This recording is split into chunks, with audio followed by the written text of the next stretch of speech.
Saudara, hari ini kita bicara soal Jawa Barat dalam angka. Penduduk 50 juta jiwa, 5 tahun kepemimpinan, 5 September akan diakhiri, dan klaim 500 lebih perubahan sudah dilakukan dan sudah terjadi di Provinsi Jawa Barat. Benar?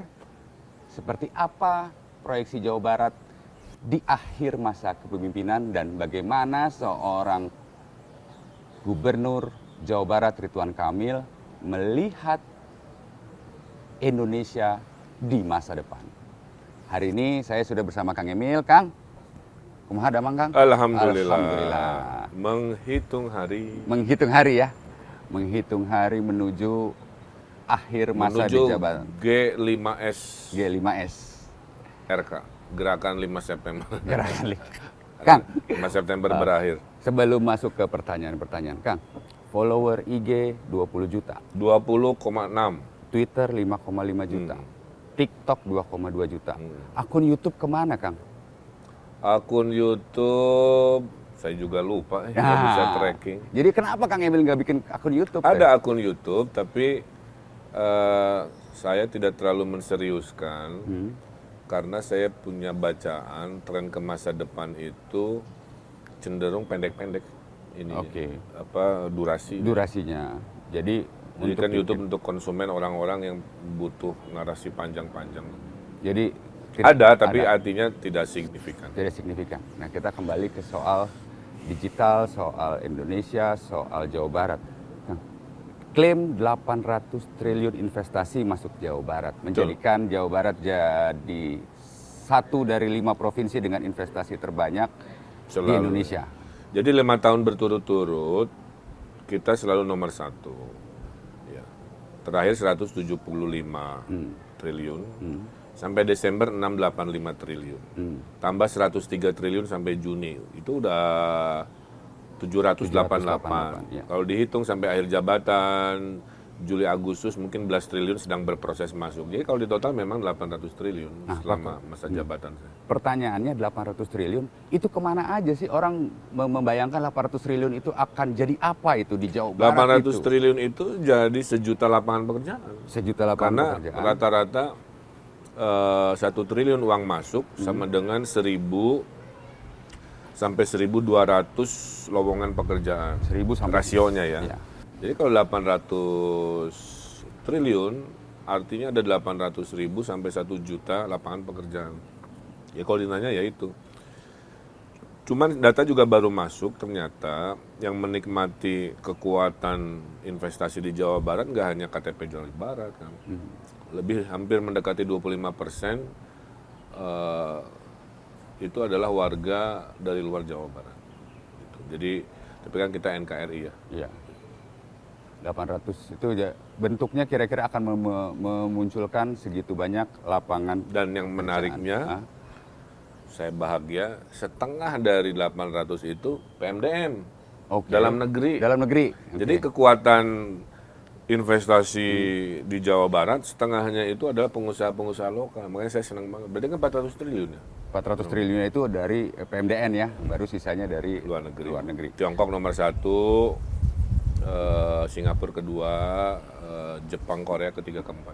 Oke, luar biasa loh. Maksudnya dari angka segitu itu akan melahirkan sekitar 800 sampai 1 juta lapangan pekerjaan di tengah situasi ekonomi dunia yang seperti ini. Betul. Nah, ini kita beralih sedikit Kang ke 500 perubahan yang diklaim Kang Emil. Itu indikatornya di mana aja Kang? Dan apa yang publik merasakan nggak sih Kang? Kalau bisa dilihat. Merasakan kan. Parameternya apa? Gampang. Kita ngomong data ya. Saya tuh paling enak kalau pidato ngomongin data. Kalau nggak pakai data mah kita kayak debat kusir atau saling klaim, nggak masalah lah ya. Jadi saya mendeliver 550 perubahan. 550 perubahan. Ukurannya adalah 550 penghargaan. Oke. Nah, kalau penghargaan diberikan, artinya ada situasi sebelum dan sesudahnya yang berubah signifikan dari lambat menjadi cepat, dari manual menjadi digital, dari korup menjadi lebih berintegritas, dari semrawut menjadi lancar, dari tidak ada menjadi ada. Contohnya 30-an alun-alun saya hadirkan kan dalam 5 tahun gitu ya. Nah, 550 penghargaan ini multidimensi.